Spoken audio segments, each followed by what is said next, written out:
Ambassador Tenant Vance had always thought that if he ever found himself stuck on a frozen moon like Titan, it would be because he'd lost a particularly bad bet.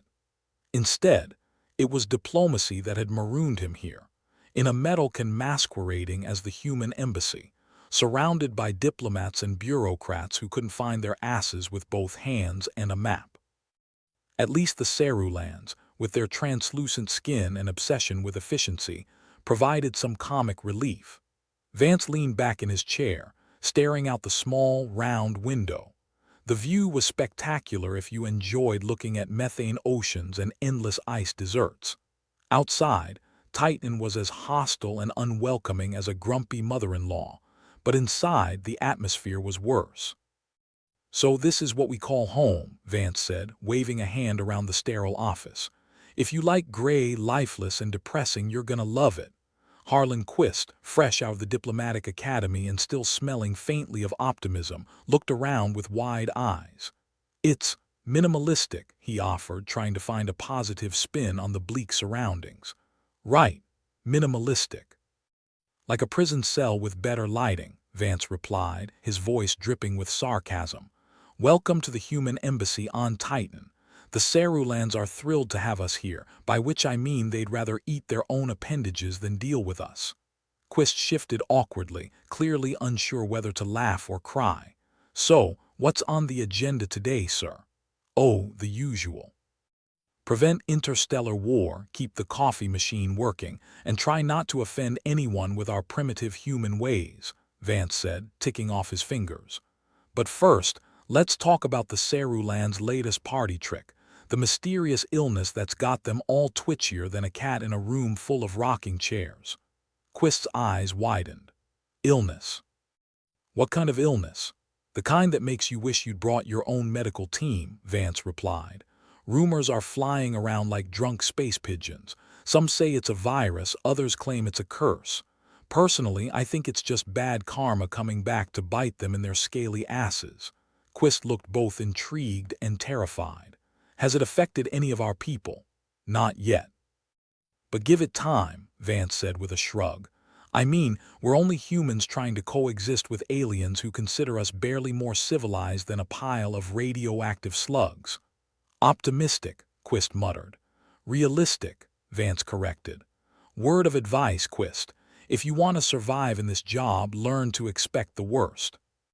That's just setting yourself up to be pleasantly surprised when things don't go completely to hell." Quist nodded, though he looked like he was regretting every life choice that had led him to this point. "So, what's our plan if this illness spreads?" "Panic mostly," Vance said with an exaggerated sigh. "Then we'll follow up with a carefully calibrated blend of desperation and guesswork. It's called diplomacy." The door slid open, and in walked Vance's assistant, a wiry woman named Kiera who had the demeanor of someone who'd seen it all and wasn't impressed. "Ambassador, the Cerulans have requested a meeting. Something about discussing health and safety protocols." Translation: "They want to make sure we're not the ones spreading the plague," Vance said, rolling his eyes. "Tell them we'll meet them in the usual spot." "The cafeteria?" Quist asked, incredulous.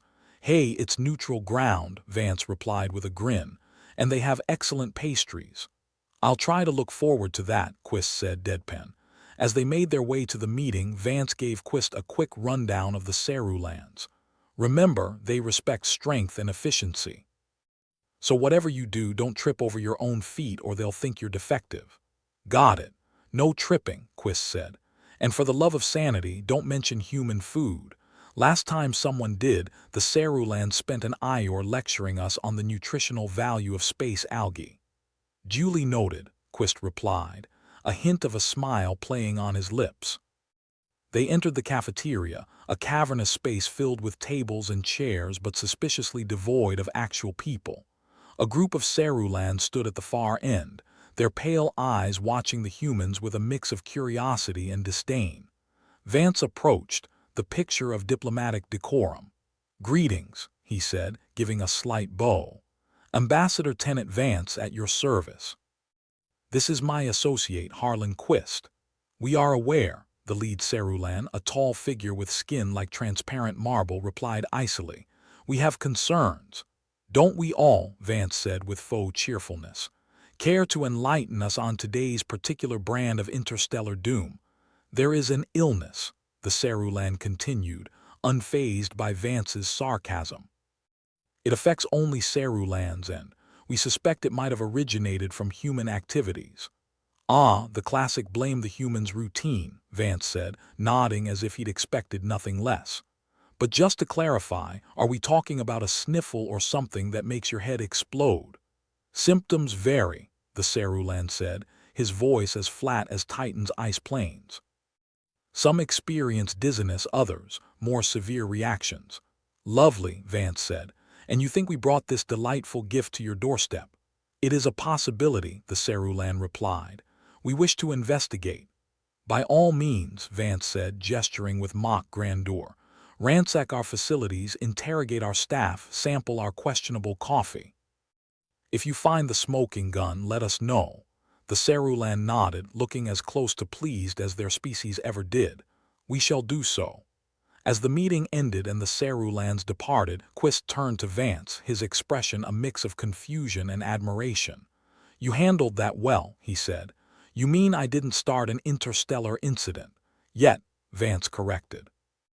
Remember, Quist, in this line of work, survival isn't just about not dying. It's about not getting blamed for everything that goes wrong. Is that why you're still here? Quist asked, a hint of teasing in his voice. Damn right, Vance replied with a grin. Now let's go see if we can't figure out what the hell is actually going on before the Sarulans decide to quarantine us indefinitely. Together, they left the cafeteria, the faint smell of burnt coffee trailing behind them like a bad decision. As they walked through the cold, sterile halls of the embassy, Vance couldn't shake the feeling that things were about to get a lot more complicated. And knowing his luck, it would probably involve paperwork. As they reached Vance's office, Quist hesitated at the door. Do you really think we could be responsible for the illness? Quist asked, his voice tentative. Listen, Quist, Vance said, leaning against the doorframe. The universe is a big, messy place. We're just a small part of it, trying not to step in too much shit. But if there's one thing I've learned, it's that sometimes, even when it smells bad, it's not coming from our shoes. Quist chuckled, shaking his head. You're a real ray of sunshine, you know that. I prefer to think of myself as a beacon of reality, Vance replied with a wry smile. Now, let's get to work before the Sarulans start sending us their medical bills. As they settled into their tasks, the cold hum of the embassy's life support system serving as a constant reminder of their precarious situation, Vance felt the weight of the unknown pressing down on him. There was an illness, and it was spreading. Whether or not humans were to blame was still a mystery, but one thing was certain. Things were about to get a whole lot worse before they got better. And in the back of his mind, a small voice whispered that maybe, just maybe, this was one problem they wouldn't be able to sarcasm their way out of. Harlan Quist sat hunched over a terminal in the embassy's cramped and decidedly uninspiring research lab. Lab was a generous term, really. It was more a collection of second-hand equipment scavenged from various Earth facilities, complete with cables that had clearly seen better days. It smelled faintly of burnt electronics and despair. How's the deep dive into our impending doom going? Tenant Vance strolled in, a steaming cup of coffee in hand. The aroma was undeniably better than the metallic tang of the room, but only just. Swimmingly, Quist muttered without looking up. All signs point to the virus being something that mutated when it got cozy with humans, like a particularly clingy ex. Vance took a sip, wincing at the scorched flavor. So you're saying we're not just the unwelcome guests, we're the ones who brought the plague to the party. Looks like it, Quist said, rubbing his temples. The virus seems to adapt quickly. Once it gets inside a human, it changes just enough to become a nuisance for the Sarulans. Wonderful, Vance replied, deadpan. So not only are we the interstellar equivalent of Typhoid Mary, but we're also the reason the Sarulans look at us like we're a bad smell that won't go away. Quist nodded. Yep, and they're not pleased. They've already hinted at quarantine measures. Ah, diplomatic speak for we're about to lock you in a room and throw away the key, Vance said. So what's our next move? Figure out how this virus is adapting so quickly, Quist said, glancing at the tangled mess of data on his screen. And hope the Cerulans don't decide to solve their problem with lasers. Always a risk, Vance agreed. Especially when you're dealing with a species that looks at medical quarantine and thinks, hey, maybe we should just build a wall in space. Kiera, Vance's ever-competent assistant, poked her head in. You've got a call from Cerulan leadership. They're probably not offering us a holiday package. If only, Vance sighed, patch them through. Let's see what flavor of diplomatic disaster is on the menu today. Kiera tapped a few commands into her handheld device, and the large screen on the wall flickered to life, displaying the inscrutable visage of a Cerulan leader. They looked like they'd gargled with lemon juice and were about as friendly. Ambassador Vance, the Cerulan said, with a tone that could have cut steel. We must discuss the health protocols immediately. Of course, Vance replied, his voice a silky blend of faux concern and genuine sarcasm. We're all very committed to securing the health and safety of everyone here on Titan. How's your day going? It would be better without the human contagion, the Cerulan snapped. Your people must be quarantined. We cannot risk further spread. A reasonable concern, Vance said, glossing over the Cerulan's thinly veiled accusation. But before we start sealing off entire sections of the moon, let's make sure we're not treating a paper cut with a plasma cannon.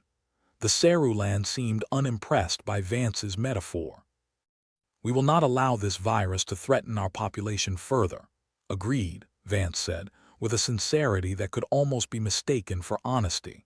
Which is why we're taking every measure to understand and contain it. Rest assured, our brightest minds are on the case. He gestured towards Quist, who waved awkwardly. The Cerulan leader's gaze shifted to Quist, as if sizing up a particularly annoying insect. Then proceed quickly, Ambassador. Our patience is not infinite. Understood, Vance replied, maintaining his diplomatic smile until the screen went dark. Well, that was fun. What's next, Quist? Back to the lab, Quist said, pretending enthusiasm. I've got a few ideas on how to track the virus's adaptations. Might involve some creative problem solving. Creative like creative accounting or creative like Mac jivering a solution with a paperclip and chewing gum. Somewhere in between, Quist said. More like patching up a sinking ship with duct tape and a prayer. Vance chuckled. Sounds like a typical Tuesday. Let's get to it before the Cerulans decide their patience really is finite. They spent the next few hours poring over data, testing theories, and generally doing the kind of grunt work that made diplomacy feel like being stuck in a never-ending school science project. It was thrilling in the way watching paint dry might be, if the paint could kill you. Got something, Quist finally said, a note of triumph in his voice. The virus seems to latch onto certain proteins in human cells, using them to mutate. If we can block that process, we might slow it down. Music to my ears, Vance said. What's the catch? Well, we'll need to synthesize a blocker, Quist replied. And fast, because the Cerulans are breathing down our necks and I doubt they are big fans of waiting. Great, Vance said, rolling his eyes. And here I was hoping for a quiet evening with a book and a drink that doesn't taste like liquid ashes. Sorry to disappoint, Quist replied. But at least we'll have the satisfaction of knowing we didn't let an alien virus wipe us out. Vance grinned. There's your silver lining. Let's get to it then. Kiera, round up the science team. Looks like we're pulling an all-nighter. Kiera nodded, already tapping away at her handheld. On it. I'll also see if I can scrounge up some decent caffeine. As the team converged in the lab, they worked with the kind of frantic energy that only comes from desperation and the looming specter of planetary quarantine. Test tubes clinked, data screens flashed, and the room buzzed with the hum of equipment and the murmur of voices. Hours passed, and fatigue set in like an unwelcome houseguest. But the work continued. driven by adrenaline and the grim determination that comes from knowing you're a hair's breadth from catastrophe. Finally, Quist looked up from his terminal, dark circles under his eyes, but a spark of triumph in his voice. "We've got it. The blocker, it's not perfect, but it should slow the virus's ability to adapt." "Never doubted you for a second," Vance said, his voice laced with relief and a touch of pride. "Let's get this into production and show those Cerulans we're not just pretty faces." The team sprang into action, setting up the synthesis process with a precision born of necessity. Quist watched the machinery hum to life, feeling a flicker of hope amidst the fatigue. "Think this will be enough?" Quist asked quietly, knowing full well that hope was a luxury they couldn't afford to squander. "It's a start," Vance said, clapping him on the shoulder. "And sometimes that's all you need to turn the tide." The next day dawned gray and frosty as usual, but inside the embassy there was a palpable sense of cautious optimism. The virus blocker had been synthesized, and the first trials showed promise. Vance and Quist found themselves once again in the presence of the Cerulan leadership, this time with slightly more favorable odds. "We appreciate your patience," Vance began, knowing full well the Cerulans had the patience of a ravenous wolf. "We've developed a countermeasure that should curb the virus's ability to adapt within human hosts." The lead Cerulan's expression was unreadable, like trying to decipher a stone statue's opinion on modern art. "You are confident in this solution, as confident as anyone can be when dealing with alien pathogens," Vance replied. "We've run tests, and the results are promising. We're ready to distribute the blocker and monitor the situation closely." The Cerulan leader considered this for a moment, their translucent skin shifting slightly as though adjusting to a new light. "We will observe your efforts closely. Should this prove ineffective," Vance nodded, "you'll be the first to know, I assure you, and if that happens, we'll be right back at it finding a new solution. We're not in the habit of giving up." The Cerulan inclined their head, a gesture that could generously be interpreted as a nod of respect. "Very well, Ambassador. We shall see how this unfolds." As the Cerulan delegation departed, Vance turned to Quist with a half-smile. "Well, we bought ourselves some time. Now all we have to do is make sure the galaxy doesn't implode while we're at it." Quist chuckled, though it was more from exhaustion than amusement. "No pressure." The two of them stood in the empty conference room, the weight of the embassy's air pressing down like an unwelcome reminder of their precarious situation. "One step at a time," Vance said, more to himself than to Quist. "That's how you survive out here," Quist nodded. "And with any luck, that's how we keep this whole thing from spiraling into chaos." With their immediate crisis averted, at least for now, the two of them headed back to their respective duties. There was still work to be done, still questions to answer, and still a virus to monitor. But for the first time in a long while, there was a glimmer of hope, however faint. And in a place as bleak as Titan, a glimmer was a rare and precious thing. The human embassy's research lab on Titan felt more like a cramped metal coffin than a cutting-edge research facility. It was a place where optimism came to die, and the only thing colder than the environment outside was the look in Dr. Lyra Kesh's eyes as she stared at the screen. "Well, isn't this just delightful?" she muttered to herself, running a hand through her hair. The data on her terminal painted a picture grimmer than a Monday morning hangover. The virus was adapting at a rate that made cockroaches look like amateurs at the game of survival. Kesh was the kind of person who could turn a funeral into a stand-up routine, which was why she was the perfect fit for this mess. Her colleagues often joked that she was the kind of doctor who'd diagnose you with terminal illness and then offer you a lollipop. She'd taken it as a compliment. "Looks like our little viral friend isn't just crashing the party. It's planning to redecorate," Kesh said, her voice dripping with sarcasm. She swiveled her chair to face her team, a motley crew of underpaid and overworked researchers who looked like they'd been dragged through a black hole backwards. "Okay, listen up," she continued, clapping her hands together. "Our pet virus is evolving faster than a politician's promise. It's getting nastier and more virulent in human hosts. We need to outsmart it before it decides to start writing its own sequel. One of the researchers, a young man whose name Kesh could never remember, probably something like Greg or John, raised his hand. So, what's the plan? We can't exactly smash it with a shoe. Brilliant observation, Einstein, Kesh replied dryly. We need to isolate how it's enhancing its virulence in humans. Figure out what it's feeding on like a parasite at an all-you-can-eat buffet. Right, said Not Greg John, nodding like he understood, although the blank look on his face suggested otherwise. Start by running more simulations. Analyze every mutation. I want to know what makes it tick, and I want it yesterday, Kesh ordered, turning back to her screen, where the virus's evolutionary tree was spreading like an ink stain. Meanwhile, Vance and Quist were having a conversation that could generously be described as diplomatic with another group of Cerulean officials. The Cerulans seemed to have the collective warmth of an ice sculpture convention. Ambassador Vance, one of them said, their tone colder than the methane oceans outside.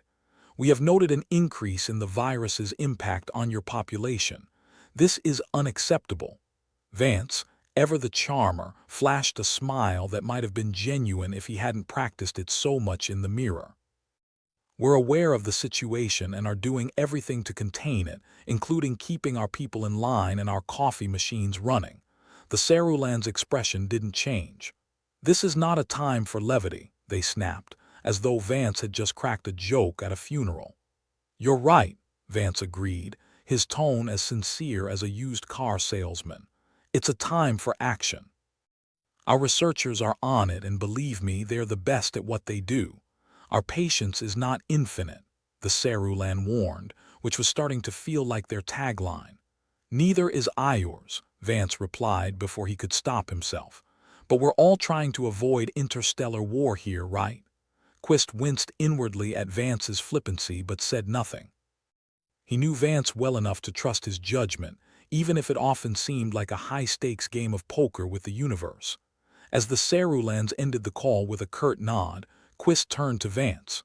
You know, one of these days they're going to tire of your charm. And on that day, I'll be sipping margaritas on a beach somewhere, far from this icebox, Vance replied, ever the optimist. Back in the lab, Kesh and her team were neck-deep in data. The simulations they ran seemed endless, each one revealing new horrors about the virus's capabilities. It was like playing chess with a grandmaster who had memorized every move ever made. This thing's evolving like it's got somewhere to be, Kesh muttered to her assistant, a sharp-witted woman named Mara who had a particular knack for finding flaws in everything except herself. Yeah, it's like it's late for a meeting with Armageddon, Mara replied. I'd almost be impressed if it wasn't trying to kill us. Kesh chuckled.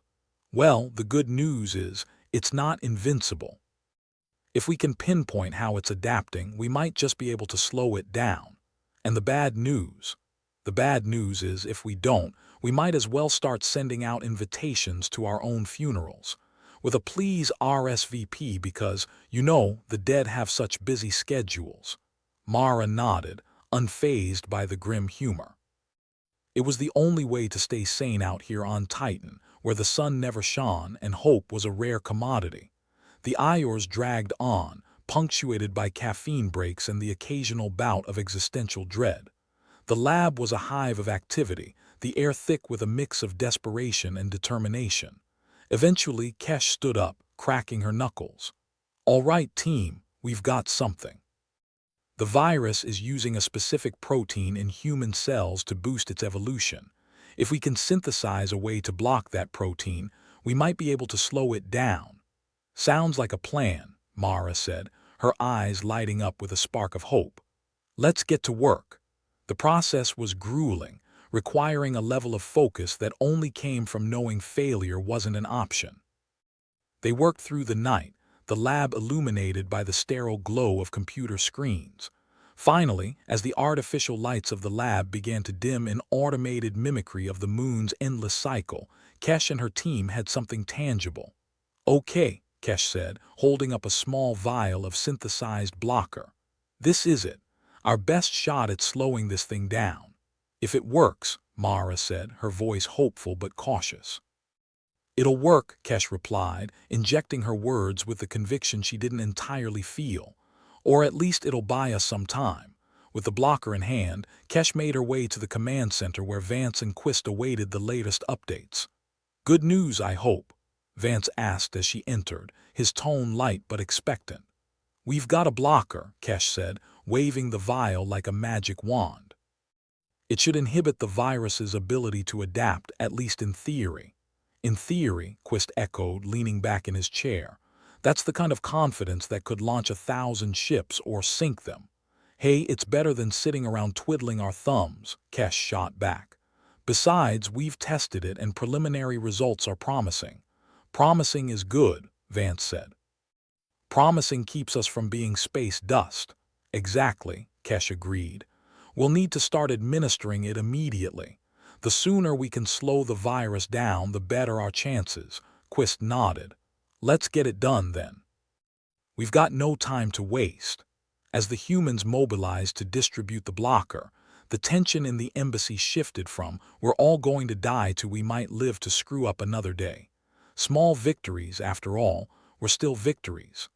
As the day wore on, the Cerulans demanded another update, which Vance delivered with the kind of polished diplomacy that left Quist wondering if he was part android.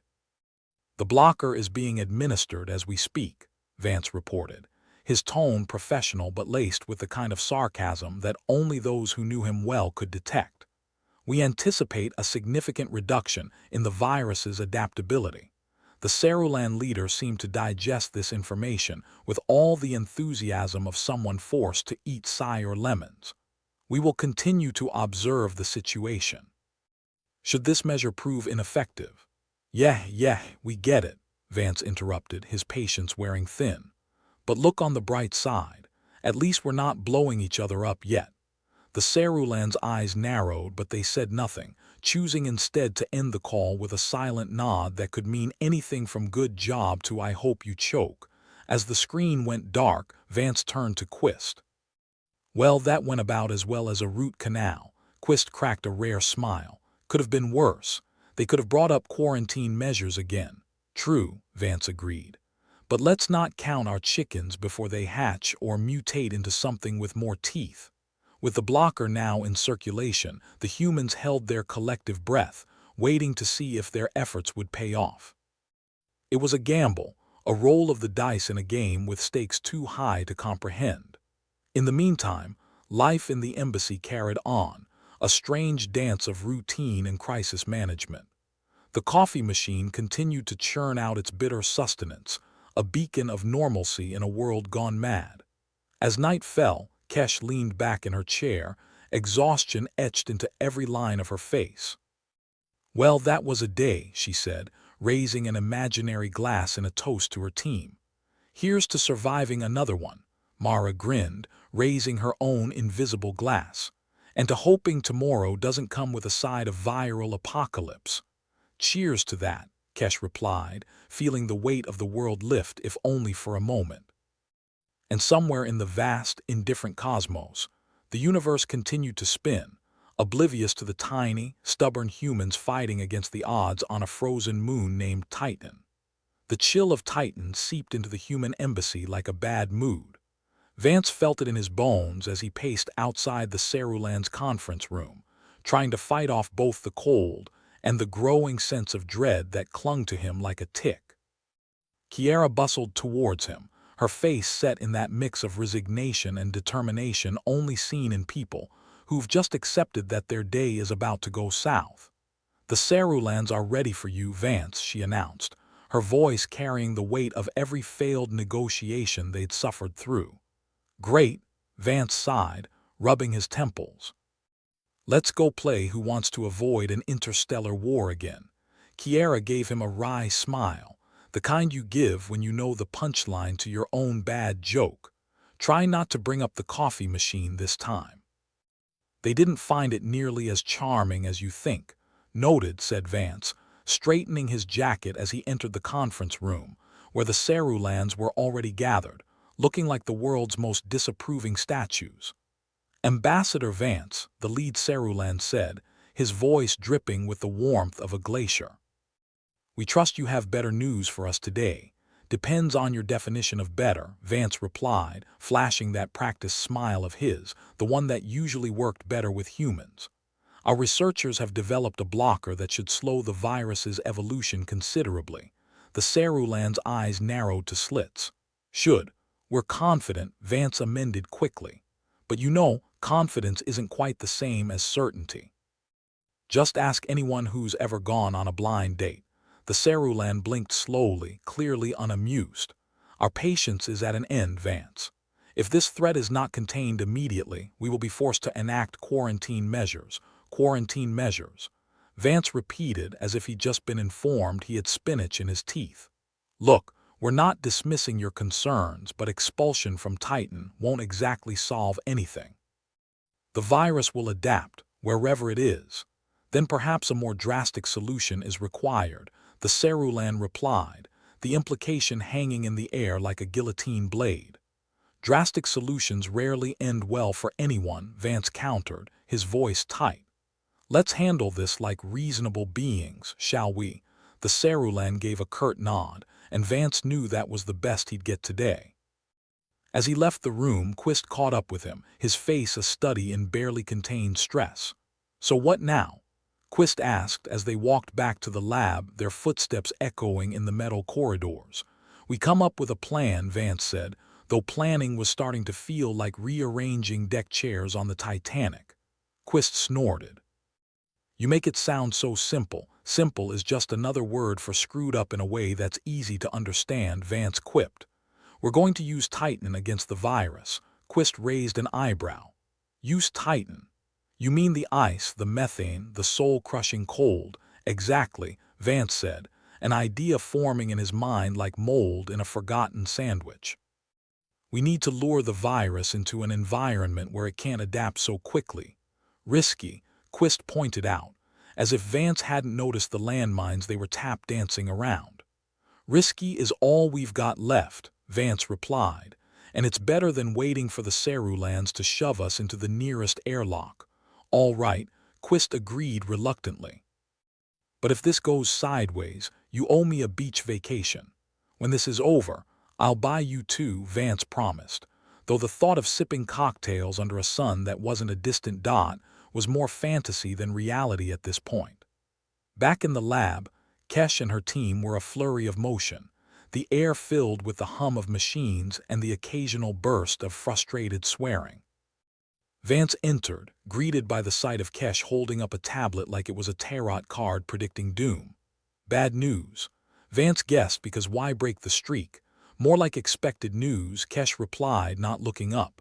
"The virus is still adapting, but it's slower. We're buying time, but not much." Vance nodded, the weight of the Cerulean's ultimatum pressing down on him. "We need to take this outside, into Titan's loving embrace."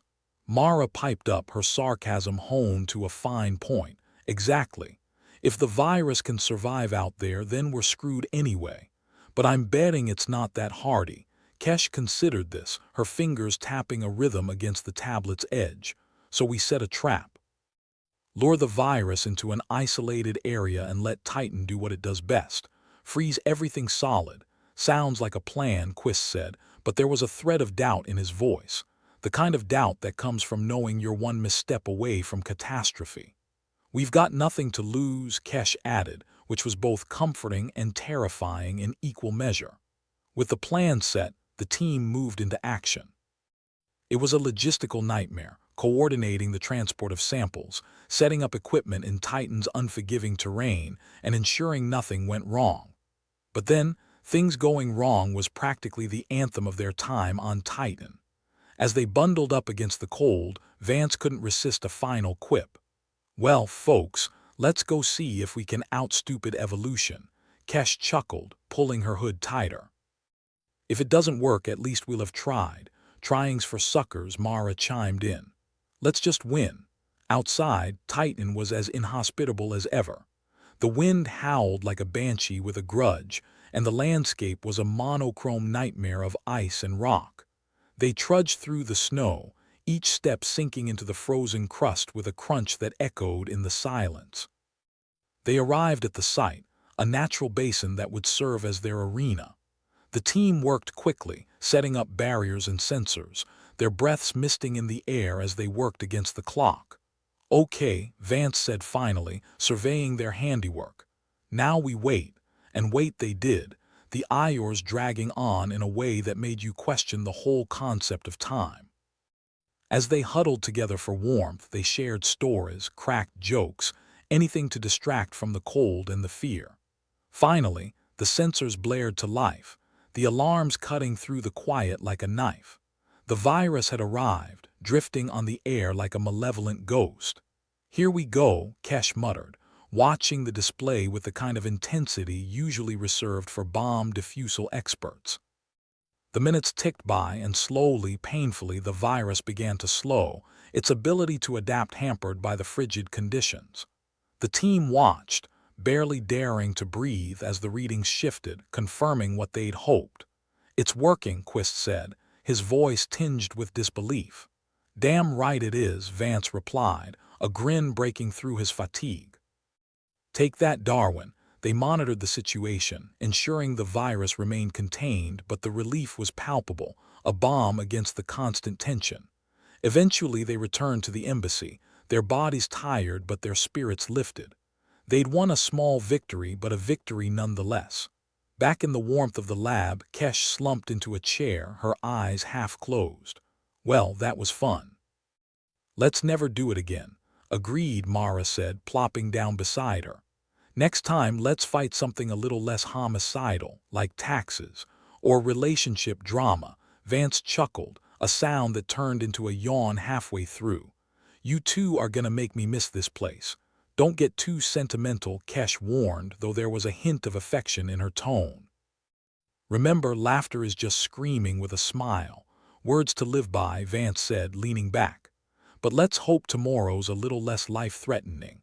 As they settled in for the night, the threat of quarantine still loomed, the Cerulean's patience as thin as Titan's atmosphere. But for now, they'd earned their rest, and in this grim corner of the universe, that was something worth cherishing. And somewhere, far away from Titan's icy embrace, a sun rose, indifferent to the struggles of the tiny, stubborn humans who refused to give up without a fight. Tenant Vance stared at the terminal screen as if sheer willpower might magically fix its latest batch of bad news. Beside him, Quist leaned back in his chair, hands clasped behind his head like a man trying to act casual while the world burned around him. "So," Quist said after a moment, "how screwed are we today? On a scale of 1 to start saying your goodbyes. I'd say we're at a solid call your mother and apologize for not visiting more often," Vance replied, tapping the screen with a finger that trembled slightly more than he'd like to admit. The virus had mutated again, proving once more that evolution had a sick sense of humor. This time it was spreading faster, hopping from one hapless human to another like some kind of microscopic socialite at a networking event no one wanted to attend. "Hell," Quist muttered, rubbing his eyes. "You think the Cerulean's patience is gonna hold longer than our luck?" Vance snorted. "I wouldn't bet my last cup of coffee on it." As if on cue, the door to their cramped lab hissed open, and Kiera entered, her expression doing a great impression of someone who'd just swallowed a large, bitter pill. "We've got a problem," she announced, as if they didn't already have a shelf full of those. "Do tell," Vance said, gesturing expansively at the air, which was thick with the unspoken frustration of too many people trying to solve one big, ugly puzzle. "The Cerulans are talking about pulling out," Kiera continued, her voice low. "They're not exactly thrilled with our progress, or lack thereof." Quist let out a long breath, the kind you save for moments when you're not sure whether to laugh or start smashing things. "And here I thought they loved being stuck in a giant metal can with us." "Yeah. Well, apparently they're not fans of our hospitality," Kiera replied. "Who'd have guessed?" "Well, can't say I blame them," Vance said, shrugging. "I mean, we are the species that turned their diplomatic conference into a viral outbreak. Hardly what you'd call a selling point for interstellar tourism." Quist shot him a sidelong glance. So what's the plan? Vance echoed, as if the word were some exotic concept he hadn't encountered before. I was thinking we just wing it and hope for the best. Sounds about as effective as our last few strategies, Quist replied dryly. If sarcasm were a cure, we'd have this thing licked, Kiera said, folding her arms. Yeah, well, it's the only thing keeping me sane at this point, Vance replied, running a hand through his hair. Not that sanity's doing us much good right now. The door whooshed open again, and Dr. Lyra Kesh strode in, looking like she just won the lottery and found out it was all in Monopoly money. Vance Quist, she said by way of greeting, her voice edged with that familiar brand of sardonic cheerfulness. I hear our friends upstairs are thinking of cutting the cord. Seems that way, Vance replied. Can't imagine why they're not impressed with our winning streak. Maybe because we're about as reliable as a politician's promise, Quist suggested. Kesh smirked. Or because they've got their own problems to worry about, like not getting turned into interstellar pariahs. Right, Vance said, nodding. Because nothing says we come in peace like a deadly virus ravaging the population. Exactly, Kesh replied. So what's the play here? Or are we just gonna wait for the Cerulans to decide our fate? Waiting seems to be the one thing we're good at these days, Vance said, though his heart wasn't in it. But we've got to figure something out before they decide to take matters into their own hands. Kesh nodded. I've got the team running simulations, but unless we can stop this thing from mutating again, we're just buying ourselves time we don't have. Yeah, Vance agreed. And time's a resource we're fresh out of. Quist sat up, looking between his colleagues with a kind of grim determination that said he'd run out of patience. What if we take a different approach? Something they are not expecting, like what? Kiera asked, her expression skeptical. Maybe it's time we put a little pressure of our own on the Cerulans, Quist said. Make them realize they're not the only ones with a stake in this game. Vance raised an eyebrow. You're suggesting we bluff, Quist shrugged. Why not? They're already thinking about pulling out, right? Worst case, we piss them off and end up quarantined anyway. Best case, they stick around and give us the time we need. Sounds risky, Kesh observed, though she didn't sound entirely opposed to the idea. Risky's about all we've got left, Vance replied, echoing his earlier sentiment. And I'd rather go down swinging than let them call all the shots. There was a moment of silence as they considered the proposal, the weight of the situation pressing down on them like gravity in overdrive. All right, Kesh said finally, her voice resigned but resolved. Let's poke the bear and see what happens. Great, Vance said, clapping his hands together as if they'd just agreed to a friendly game of poker instead of galactic brinkmanship. Nothing like a bit of reckless desperation to liven up the day. Just another Tuesday, Quist said, grinning despite the impending doom. They spent the next few hours refining their plan, a task that involved more heated debate and caffeine consumption than was probably healthy. The goal was simple, if not entirely sane. Convince the Cerulans that backing out now would be more trouble than sticking it out, even if that meant playing up the potential consequences of their withdrawal. Think they'll buy it? Kiera asked as they wrapped up their preparations. Depends on how convincingly we sell it, Vance replied. But if there's one thing I've learned from dealing with politicians, it's that the truth is usually optional. Here's hoping they're as gullible as our voters back home, Quist said, earning a laugh from the group. With the plan set, they made their way to the Cerulans conference room, each step feeling like a countdown to detonation. Vance took a deep breath before pushing the door open, the familiar chill of the room washing over him like a particularly unfriendly wave. Ambassador Vance, the lead Cerulan, greeted him, his expression as inscrutable as ever. We hope you have reconsidered your position. Funny thing about hope, Vance replied, forcing a smile. It's a lot like a credit card. Sooner or later, someone's going to come knocking for payment. The Cerulan's eyes narrowed, an ominous silence settling over the room like a heavy fog. I'm here to discuss our options, Vance continued, maintaining his practiced air of confidence. We've got a situation on our hands, and pulling out now isn't going to do anyone any favors. Indeed, the Cerulean asked, his tone betraying nothing. Look, we know the virus is a threat, Vance said, but leaving now won't stop it. It'll just spread further, adapting to new environments, and eventually it'll come knocking on your door too. That is a risk we are prepared to take, the Cerulean replied evenly. Sure, Vance said, leaning forward, but are you prepared for what happens when it does? It's a gamble and not one with great odds. We have our own measures, the Cerulean said, but there was a flicker of doubt in his gaze. Maybe, Vance said, pressing his advantage, but do you want to risk the fallout? A virus that's proven it can adapt to anything. Stick with us and we can work together to end this threat. Pull out and you might be inviting a bigger disaster. The room was silent, the tension wound tight enough to snap. Our patience is limited, the Cerulean said finally, but the edge in his voice had softened slightly. Then let's not waste it, Vance replied. We're on the same side here. Let's act like it. After a long moment, the Cerulean inclined his head. Very well. But know this, Ambassador. Our alliance hinges on your continued efforts to resolve this. Understood, Vance said, relief flooding through him. We won't let you down. The Cerulean nodded, and with that the meeting was over. Vance left the room, exhaling a breath he hadn't realized he was holding. Well? Quist asked, waiting outside. They're sticking with us, Vance replied, a smile tugging at the corners of his mouth. For now, nice work, Quist said, clapping him on the back.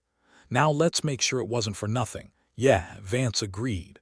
Let's go do the impossible. Back in the lab, the team regrouped, fueled by a renewed sense of determination.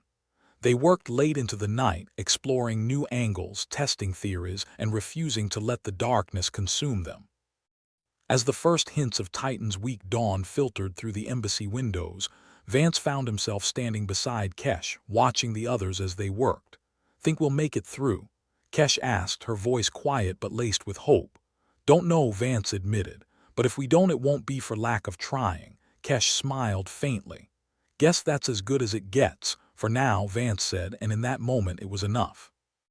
Quist squinted at the terminal, a cocktail of frustration and caffeine flickering behind his eyes. We need a new plan, he said, as if the terminal might suddenly spit one out like a fortune cookie. Spoiler, it didn't. Kesh rubbed her temples. Why am I always stuck with the people who think duct tape and stubbornness are substitutes for a miracle? Because you have the charisma of a cactus, Quist replied. But you're our cactus and we love you for it. Vance leaned back, chair creaking beneath him like it was ready to surrender. All right, no more putting it off. Let's brainstorm our way out of this viral hellhole. Suggestions, ideas, wild hallucinations. Kiera, who'd been quietly nursing what was either a cup of coffee or a mug of liquid despair, piped up. What if we tried to engineer something to slow the virus down? Like a speed bump for the plague, right? Quist said, nodding like he'd just discovered gravity. We could call it Operation. Throw everything at the wall and see what sticks. Catchy, Kesh snorted. And it might just be our best bet. We need to think outside the box, preferably the one labeled certain doom. Maybe we could tweak that blocker we've been working on, Quist suggested.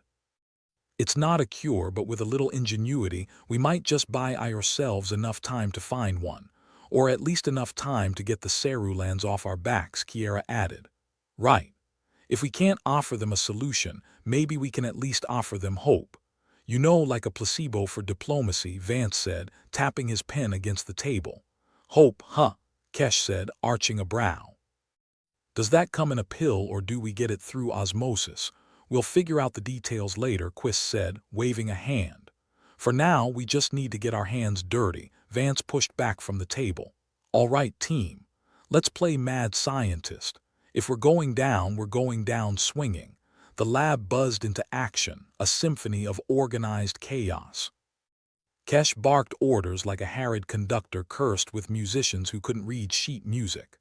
Quist hunched over a terminal, fingers flying like he was trying to type his way out of a bad dream. Remind me again why we work in a metal can with questionable oxygen levels. Vance asked, peering over Kesh's shoulder. Because apparently we enjoy the thrill of suffocation, she replied, not looking up. And it's a lovely day outside on Titan, if you're a fan of methane rain. Don't forget the view, Quist chimed in. All that gray. It's like living in a dystopian painting. Focus, people, Kesh interrupted, adjusting the settings on a piece of equipment that looked like it had been cobbled together from an old toaster and pure desperation. We've got a virus to outsmart.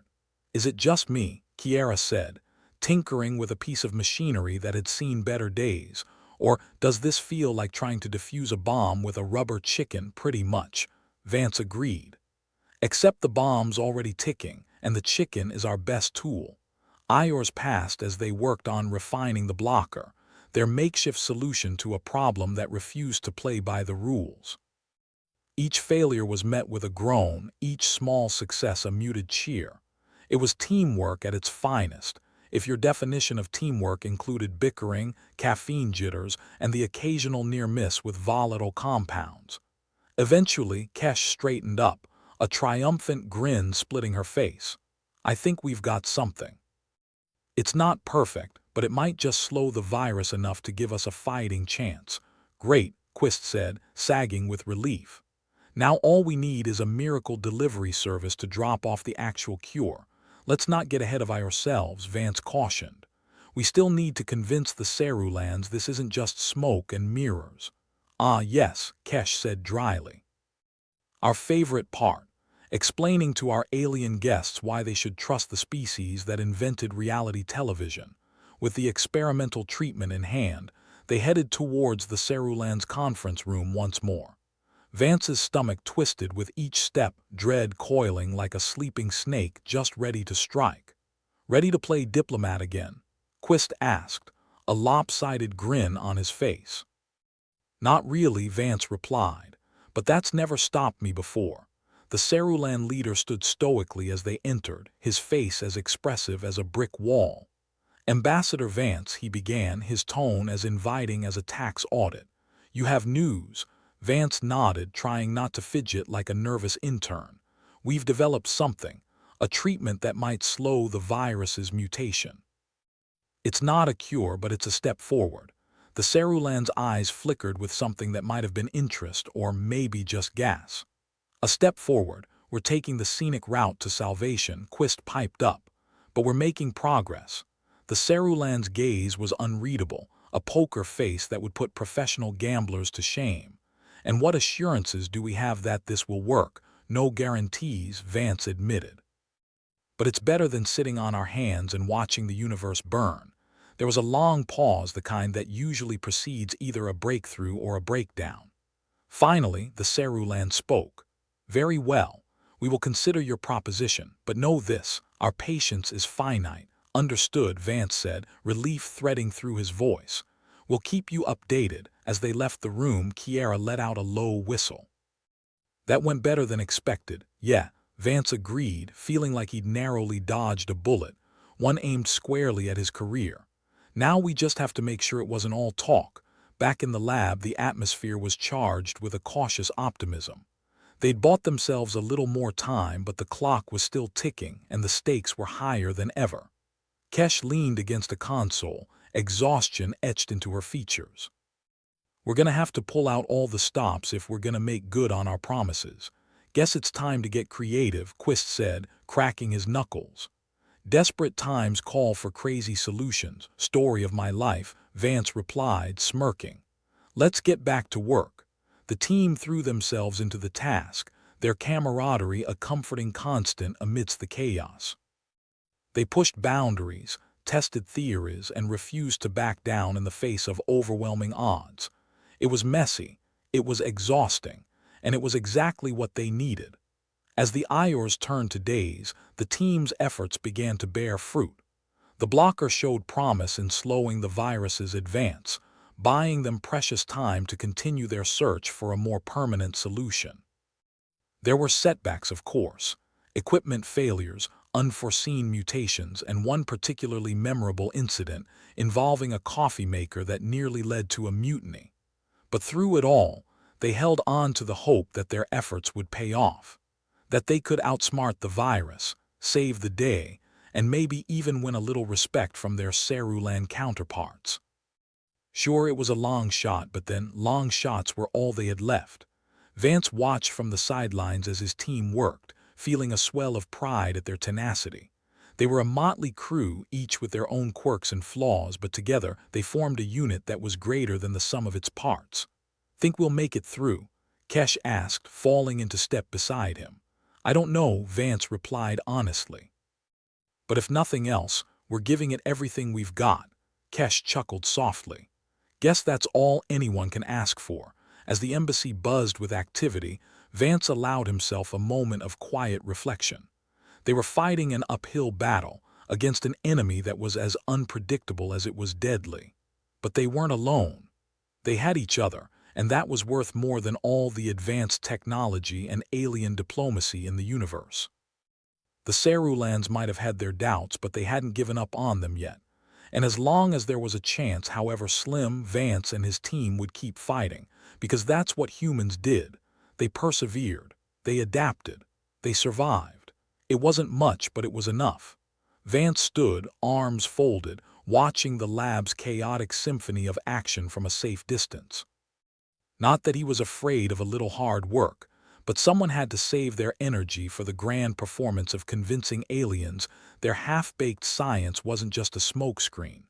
Kesh was barking orders, her tone less motivational speaker and more drill sergeant who really needed a nap. It was comforting, in a way. Like the world hadn't completely gone to hell as long as Kesh was still barking. Quist was hunched over the terminal, his fingers skittering across the keys like caffeinated spiders. "All right, people," he called out with the kind of enthusiasm usually reserved for surprise tax audits. "Our little blocker's learning to dance. It slows the virus, uses its own mutations against it." Who knew giving a virus a taste of its own medicine could be so satisfying? Kiera, fiddling with a device that looked like it was held together by hope and duct tape, piped up. "More like teaching a cat to fetch, but with fewer scratches, hopefully." "Just pray it doesn't start purring," Vance quipped, finally stepping into the fray. "Last thing we need is a virus with a sense of self-satisfaction." The room filled with the hum of machinery and the occasional curse as someone's coffee cup tipped over. The coffee situation was a delicate one. Mentioning it was akin to discussing religion at a family dinner, bound to end in tears or a fistfight. "Vance," Kesh called, her voice slicing through the chatter like a laser scalpel, "get over here. We need someone to talk sense to the Cerulans. And by sense, I mean whatever soothing nonsense they need to hear to keep them from leaving." "I'm your man," Vance said, with the same enthusiasm one might show for a root canal. He started towards the Cerulans' conference room, practicing his most diplomatic smile, which looked more like a grimace. "Going to schmooze the aliens?" Quist asked as Vance passed by. "If by schmooze you mean desperately beg them not to quarantine us, then yes," Vance replied, not slowing his pace. "Wish me luck." "Break a leg," Kiera called out. "Preferably not your own." Vance approached the conference room, the door sensing him and sliding open with the enthusiasm of a librarian dealing with noisy teenagers. The Cerulan lead Cerulan, stood as if carved from stone, his expression as welcoming as an Arctic tundra. "Ambassador Vance," he intoned, each syllable carrying the weight of impending doom. "You bring news?" "Yes," Vance replied, his voice infused with manufactured confidence. "We've made progress. Our treatment slows the virus, using its mutations against it. It's not the full picture, but it's a start." Lead Cerulan regarded him with a level of skepticism typically reserved for used hovercar salesmen. "A start is not an end, Ambassador." "No, but it's better than the finish line being a tombstone," Vance countered, hoping humor translated across species. There was a pause, the kind that suggested either deep thought or a mental debate on whether to have Vance vaporized. Finally the alien spoke. "Your efforts are commendable if incomplete. Story of our lives," Vance said, managing a wry smile. "But we're not done yet. We'll keep pushing forward. We just need a little more time." "Time," Lead Cerulan mused, "is a commodity human life seems to undervalue. Trust me, we value it, Vance assured. We just have a funny way of showing it. Very well, Lead Sarulan said, his tone begrudgingly respectful. We will give you a small extension. But know this, our tolerance is not boundless. Understood, Vance nodded. We appreciate your patience and will continue to earn it. As he left the room, the knot in his stomach loosened just a fraction. They had time, not much, but enough to keep the Sarulans from leaving Titan with nothing but a bad Yelp review. Back in the lab, the atmosphere was a chaotic blend of desperation and determination. Kesh was pacing like a caged tiger, her mind clearly racing through a dozen scenarios, each more dire than the last. Got us some more time, Vance announced, trying to sound as if this was a regular Tuesday and not the brink of interstellar calamity. Great, Kesh said, not breaking stride. Now we just need a miracle, a couple of breakthroughs and maybe a new coffee maker.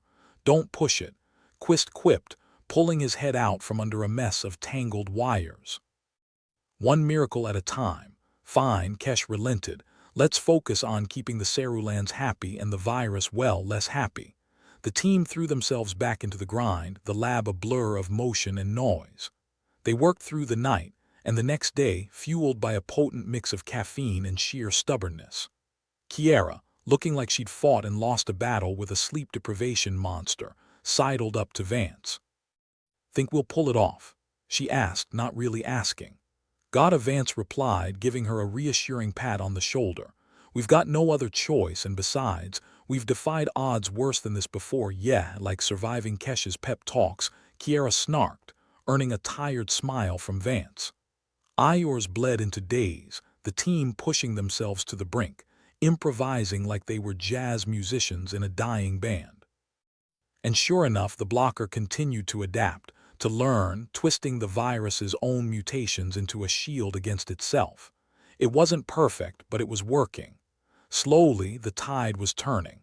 One evening, as Vance was about to call it a night, the terminal beeped, a cheerful sound that seemed entirely out of place. Quist, looking like he'd been mainlining coffee all day, leaned over the screen, eyes widening with each line of data. Holy crap, he muttered, running a hand through his disheveled hair. We've done it. The virus is contained. The room fell silent. Even the humming of machines seemed to pause in respectful amazement. Then, like a dam breaking, the tension snapped, and the lab erupted in cheers, laughter, and the kind of backslapping usually reserved for championship games. We did it, Kesh said, her voice carrying a note of disbelief alongside the triumph. We actually did it. Vance allowed himself a moment, a brief, fleeting second of satisfaction. Looks like we're not dead yet, he said, grinning ear to ear. Kiera, caught up in the moment, did a little victory dance, which was more awkward than celebratory. We might just survive this after all, yeah, Quist added, leaning back with a sigh of relief, and maybe even get a commendation or two. Or, a functioning coffee machine. Don't get greedy, Kesh warned, but even she couldn't keep the smile off her face. With the virus contained, they had more leverage with the Sarulans. Vance knew it was time for another round of diplomatic gymnastics. He squared his shoulders, straightened his rumpled uniform, and headed back to the conference room for what he hoped would be the last time. Lead Sarulan was waiting, his demeanor as inscrutable as ever. Ambassador, he greeted, his voice a low rumble. Lead Sarulan, Vance replied. We've contained the virus. It's stable, under control. A commendable achievement, Lead Sarulan acknowledged, a hint of respect threading through his tone. You have averted a major crisis, at least for now. We're not just here to avert crises, Vance said, his voice steady. We're here to build something better with you. Lead Sarulan studied him for a long moment, his gaze piercing. Perhaps there is hope for your species yet, Ambassador. Hope's kind of our thing, Vance said with a lopsided grin. Stick around and you might just see what else we can do. The Sarulan leader inclined his head slightly. Very well. We will continue our collaboration. For now. Vance nodded, relief washing over him like a wave. They had bought themselves more than just time. They had earned something far more valuable, trust. Back at the lab, the atmosphere was jubilant. The team celebrated with cups of something vaguely resembling champagne, toasting their victory with all the fervor of survivors who'd faced down the apocalypse and lived to tell the tale. To us, Kesh declared, raising her glass. The ones who didn't back down to miracles, Quist added, clinking his cup against hers. To making the impossible possible, Kiera chimed in, a wide grin on her face.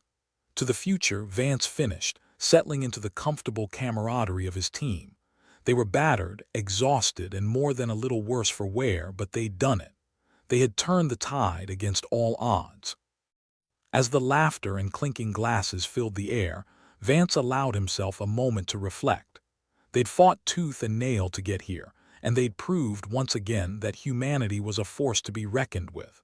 Sure, they were flawed, fragile beings, prone to mistakes and missteps, but they were also resilient, resourceful, and relentless in the face of adversity.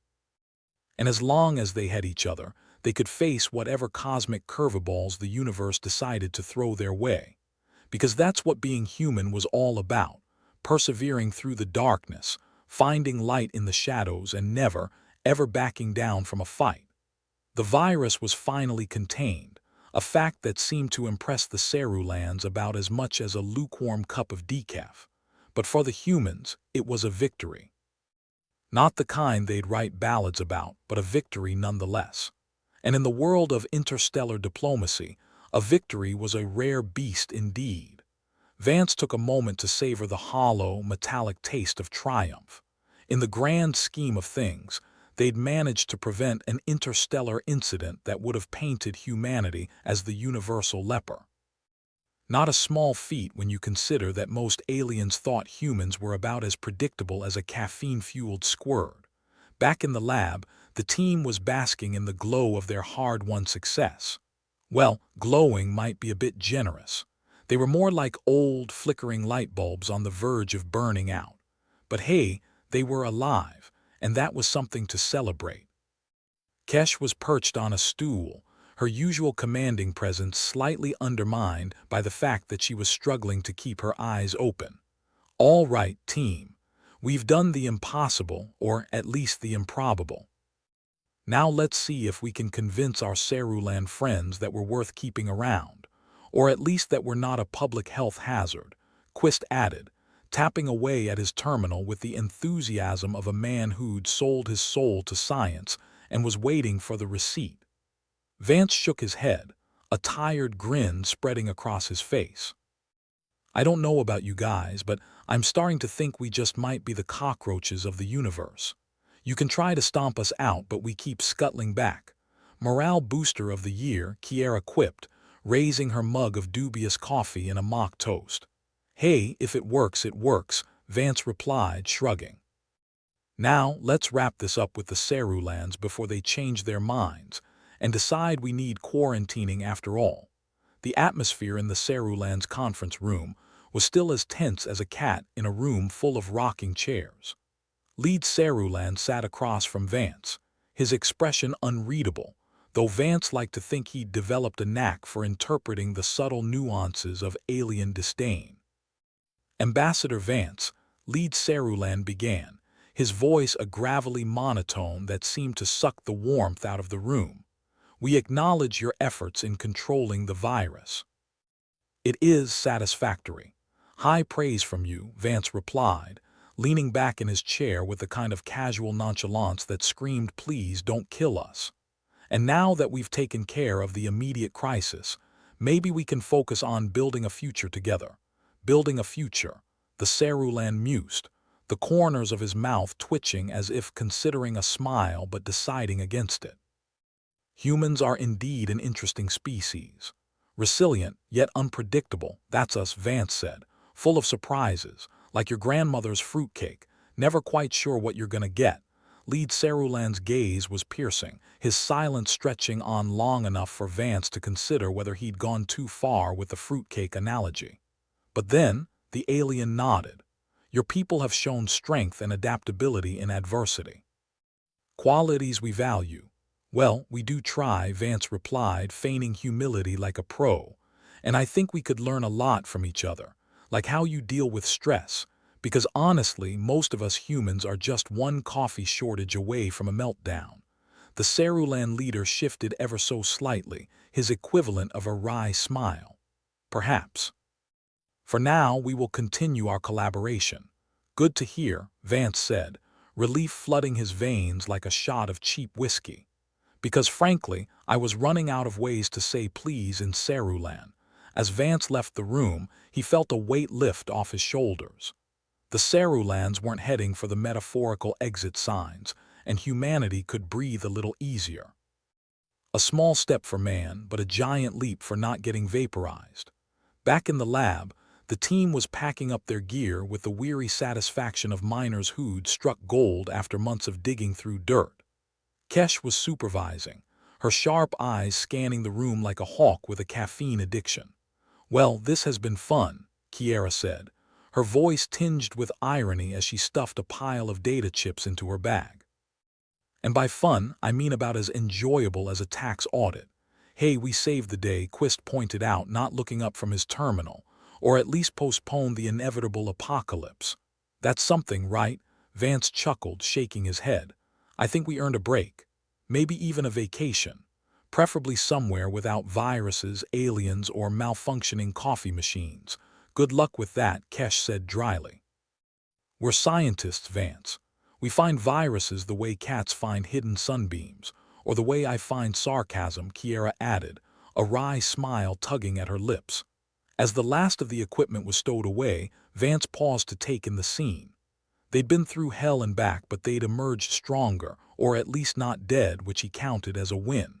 "Cheers, folks," he said, raising an imaginary glass. "To surviving another day in this messed-up universe."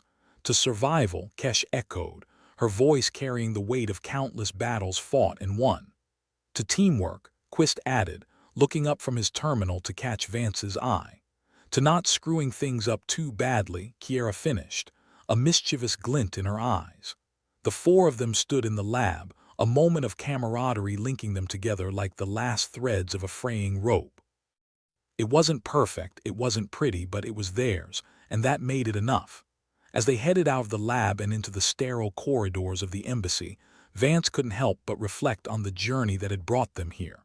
Humanity had its flaws, more than a few if he was honest, but it also had a resilience that was nothing short of remarkable. Sure, they were impulsive, reckless, and often their own worst enemies. But they were also capable of greatness, of rising above the chaos and uncertainty to become something more. And maybe, just maybe, that was enough to convince the galaxy that they were worth keeping around. As they stepped outside, the harsh Titan landscape loomed before them, a reminder of the challenges they still faced. But for the first time in what felt like forever, Vance felt a glimmer of hope. Because if there was one thing humanity excelled at, it was defying the odds. And as long as they kept doing that, there was no telling what they could achieve. For now, though, there was work to be done, alliances to be forged, and a universe to explore. And Vance, for one, was ready to face whatever came next. After all, surviving was only half the battle. Living was the real challenge, and he was ready to take it on. As the team walked towards their next mission, Kiera shot Vance a sidelong glance. "So, what's next on the agenda, fearless leader, world peace, maybe a decent cup of coffee?" Vance replied with a grin. "You know the usual. Dream big, Vance," Kesh said, a rare note of amusement in her voice. Dream big, and with that they stepped into the unknown once more, a ragtag team of misfits determined to make their mark on the stars. Because if nothing else, they'd earned the right to try.